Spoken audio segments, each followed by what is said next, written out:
खत्म कर दी राही ने अपने मां बनने की आखिरी पॉसिबिलिटी भी, ख्याति की बात ना सुन के। नमस्कार दोस्तों, स्वागत है आपका आपके अपने चैनल हंग्री स्पिरिट्स में।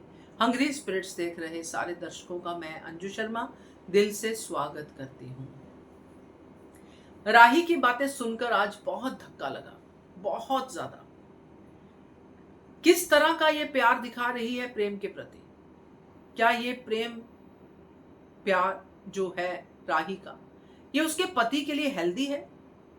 क्या इस प्यार में राही और प्रेम कहीं एग्जिस्ट करेंगे? बहुत सारे सवाल राही छोड़ के गई है आज की इस कन्वर्सेशन में, जो ख्याति ने उसको समझाया और राही उसके ऑपोजिट बोलती रही। बात करते हैं। पहले वही निवेदन, जिन्होंने अभी तक चैनल को सब्सक्राइब नहीं किया है कर लीजिए, साथ में दोस्तों बेल आइकन दबाइएगा ताकि आपको हमारे वीडियोस के नोटिफिकेशन मिलते रहें। ये जो प्रेम ने घर में माहौल बना के रखा है, वसुंधरा कोठारी ने माहौल बना के रखा है, ये सिर्फ इसके लिए राही के लिए ही बुरा नहीं है, ख्याति के लिए भी बुरा है। हर उस इंसान के लिए बुरा है जो पॉजिटिव सोचने की कोशिश करता है या सोचता है। इवन उनके लिए भी बुरा है जो नेगेटिव सोचते हैं। तो इस माहौल को आपको ठीक करना है या इसको और वर्स करना है? आज राही ने जो बातें कही, ये उस लड़की के मुंह से बिल्कुल शोभा नहीं देती है जो लड़की कंसीव करना चाहती है। फिजिकल प्रॉब्लम, बायोलॉजिकल प्रॉब्लम जो भी हो रही है, वो तो एक पार्ट ऑफ है, विटामिन का कम होना, जबकि वो भी इसी स्ट्रेस का हिस्सा होते हैं।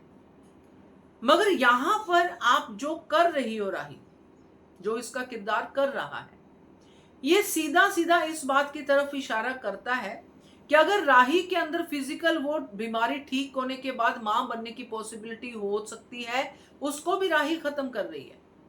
क्योंकि राही अपने मन में ये डर पैदा कर चुकी है कि मैं मां नहीं बन सकती, और ये जो मां नहीं बन सकती का डर औरत को कभी मां बनने नहीं देता है, क्योंकि ये माइंड से रिलेटेड है।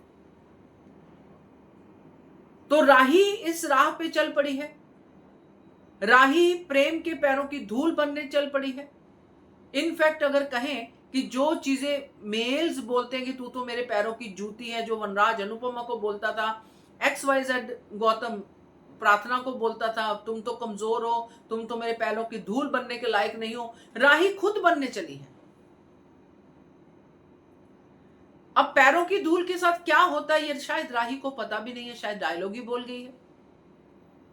ख्याति के इतना समझाने के बावजूद भी राही का यही कहना था कि मैं अपने प्रेम के लिए कुछ भी कर सकती हूं। तो जो भी राही अब अपने प्रेम के लिए कर रही है, वो प्रेम के ही खिलाफ है, प्रेम के हक में नहीं है, बिल्कुल भी नहीं है। यही बातें ख्याति कह रही थी। तो अगर राही आने वाले समय में मां नहीं बनती है तो इसमें किसी का कसूर नहीं है, खुद राही का कसूर है। क्योंकि जिन हालातों में राही ने अपने आप को रहना एक्सेप्ट किया है, वो हालात किसी भी लड़की के लिए, चाहे वो बीमार है नहीं बीमार है, मां बनने वाले हालात नहीं है। क्योंकि एक सुकून चाहिए होता है। तो ये जो आज राही ने किया है, ये पूरा का पूरा कन्वर्सेशन ख्याति के साथ जो था, ख्याति का जो राही को समझाना था, उसका नहीं समझना उसके लिए सबसे बड़ी बाधा बनने वाला है। बाकी तो आप सब भी जानते हैं क्या होता है आगे और कैसे होता है, क्योंकि ये तो हर महिला इन फेजेस में से गुजरी है। एक लिमिट तक अपने हस्बैंड की बातें सही है, एक लिमिट तक अपने परिवार की यातनाएं सही हैं, जिनकी जिंदगी में ये होता है। बट अल्टीमेटली उनको भी समझ में आया कि मैं भी कुछ हूं, मेरी भी जिंदगी है। और राही को ये समझ में नहीं आ रहा। अगर राही अपने आप को कुछ समझ ही नहीं रही, अपने आप को इंसान ही नहीं समझ रही, तो वो बच्चा कैसा पैदा करेगी? तो ये बड़ी एक अजीब सी चीज जो राही की तरफ से आई है। अब इससे सिंपैथी तो मुझे नहीं हो रही है, बल्कि एक अलग सी घिन आ रही है इस कैरेक्टर से। सीरियसली स्पीकिंग, ये घिन वाला कैरेक्टर, क्या सिंपैथी करें? तो देखते हैं आगे इस ट्रैक को कहां तक लेके जाते हैं। क्योंकि अनुपम आप बोलेगी तो राही तो प्रेम का ही साथ देगी, ये जो सालगिरह में होने वाला है। सो देखते हैं क्या कहते हो आप, कमेंट कीजिएगा। देखते रहिए channel hungry spirits. Thank you so much.